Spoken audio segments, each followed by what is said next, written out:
अस्सलामुअलैकुम। आज की इस वीडियो में शेड्यूलिंग क्राइटेरिया को आपको रियल लाइफ एग्जांपल के थ्रू समझाऊंगी। बिल्कुल सारे के सारे क्लियर हो जाएंगे, कहाँ पे कम होना चाहिए, कहाँ ज़्यादा होना चाहिए। और शेड्यूलिंग क्राइटेरिया की बात करें तो क्राइटेरिया का मतलब होता है मेयार, यानी हमने शेड्यूलिंग का मेयार चेक करना है कि कौन सा शेड्यूलिंग एल्गोरिथम दूसरे से बेहतर है, उनकी परफॉर्मेंस को जज करना है। तो ये वाले कुछ क्राइटेरिया होते हैं जिसके जरिए हम जज कर सकते हैं कि इसकी परफॉर्मेंस अच्छी है, यानी ये वाली चीज़ें कम होनी चाहिए, कौन सी ज़्यादा होनी चाहिए, तो उसकी परफॉर्मेंस अच्छी होगी। तो शेड्यूलिंग क्राइटेरिया को रियल लाइफ एग्जांपल के थ्रू समझाऊंगी। सबसे पहले जरा एग्जांपल को हम पढ़ लेते समझाती हूँ आपको।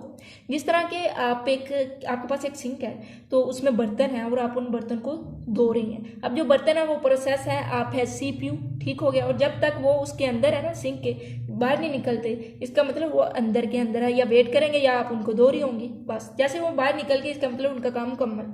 तो ये एग्जाम्पल दी, आई होप समझ आ गई होगी। अब हम एक एक चीज को इस एग्जाम्पल के थ्रू ही समझने वाले हैं। CPU यूटिलाइजेशन का मतलब होता है CPU को बिजी रखना जितना पॉसिबल हो सके। यानी आप बर्तन को धो रही हैं, आप CPU हैं, तो आप बिजी ही रहें। ये ना हो कि आप एक को वो धो रही थी तो आप रुक गई, उसके बाद फिर दूसरे को धोया फिर रुक गई, ऐसा नहीं, बल्कि आप बिजी रहें, धोती रहें, कोई ना कोई काम करती रहें। ठीक हो गया। तो ऑपरेटिंग सिस्टम में भी जो CPU होता है उसको क्या होना चाहिए, यूटिलाइज होना चाहिए, उसको काम करते रहना चाहिए। अब थ्रूपुट की बात करें तो इतने नंबर के, वो नंबर ऑफ प्रोसेसेस, यानी जितने प्रोसेसेस एग्जीक्यूट हो गए एक टाइम में, यानी 5 मिनट में जितने नंबर ऑफ प्रोसेसेस एग्जीक्यूट हुए उसको हम थ्रूपुट कहते हैं। अगर तो साइज छोटा है प्रोसेसेस का तो ज्यादा थ्रूपुट होगी, अगर प्रोसेसेस का साइज बड़ा है तो थ्रूपुट कम होगी। लेकिन एक शेड्यूलिंग एल्गोरिथम में थ्रूपुट ज्यादा होनी चाहिए, यानी थोड़े टाइम में, स्पेसिफाइड नंबर ऑफ टाइम में ज्यादा से ज्यादा प्रोसेस एग्जीक्यूट हो। यानी आप जो सिंक में बर्तन धो रही है, अगर तो वो कप छोटी छोटी प्लेट है तो आप उसे आसानी से धो लेंगी। लेकिन अगर वो बड़े बड़े बर्तन है जो कि ज्यादातर होटल वालों के पास होते हैं या दूध वालों के घर होते हैं, तो अगर आप उनको धो रही हैं तो यकीनन आपका उस टाइम में उनको धोना मुश्किल होगा और कुछ ही धो सकेंगी, ज्यादा नहीं कर सकेंगी। इसी तरह टर्न अराउंड टाइम की बात करें। अब सिंक में जो प्रोसेसेस है, जो बर्तन है, ठीक है, उनको आप जिनको धो रही है उनको एग्जीक्यूट कर रही हैं, बाकी जो पड़े हुए हैं वो वेट कर रहे हैं। उसके अंदर आपने रखे, उनको धोया, धो के जैसे ही आपने बाहर किया तो वो सारे का सारा जो टाइम है उसको टर्न अराउंड कहेंगे, जिसमें उसका वेटिंग टाइम भी आएगा, जिसमें उसने एग्जीक्यूट हुए वो भी टाइम आएगा। यानी अब जो प्रोसेस है जिसको एग्जीक्यूट करना है, the amount of time that is needed to execute a process, एक CPU जब तक एक प्रोसेस को एग्जीक्यूट कर रहा है, is called turn around time. It is the actual job time plus the waiting time. ठीक हो गया, सारे का सारा टाइम है। तो वेटिंग टाइम की बात करें तो वेटिंग टाइम वो है जिसमें वो CPU उसको एग्जीक्यूट नहीं कर रहा, लेकिन वो वेट कर रहे हैं कि हमें उसे एग्जीक्यूट करेगा।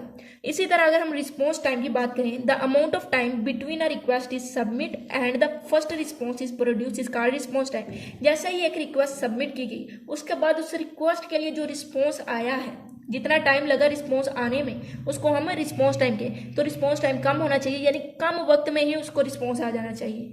ठीक हो गया। तो CPU में शेड्यूलिंग एल्गोरिथम में हमें चाहिए कि ये चीजें मैक्सिमम हो, CPU यूटिलाइजेशन ज्यादा से ज्यादा बिजी हो, ज्यादा से ज्यादा प्रोसेस को एग्जीक्यूट कर सके, और टर्न अराउंड टाइम कम होना चाहिए, कम टाइम में एग्जीक्यूट कर सके, कम वेट करना पड़े और कम टाइम में ही रिस्पॉन्स कर दे, थोड़े टाइम के बाद ही रिस्पॉन्स करते। अब जो हमने एग्जांपल ली थी, आप एक CPU है, बर्तन जो है वो प्रोसेसेस है जो सिंक में रखे हैं। ठीक हो गया। आप ज्यादा से ज्यादा बिजी रहें और थोड़े वक्त में ज्यादा बर्तन को धो दें, और सारे के सारे टाइम में जितना टाइम लगा सिंक में उनको आपने धोया, उसका वेट था, वो टर्न अराउंड टाइम था। जब तक आपने उनको धोया नहीं, वो सिंक में रहे, वो उनका वेटिंग टाइम था।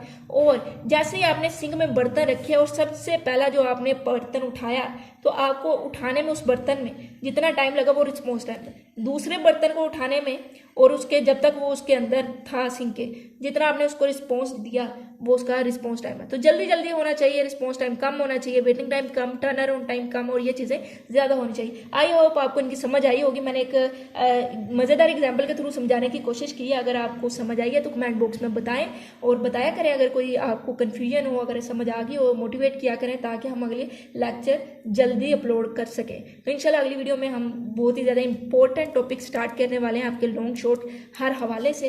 तो इंशाल्लाह अगली वीडियो में मिलेंगे, तब तक के लिए अल्लाह हाफिज़।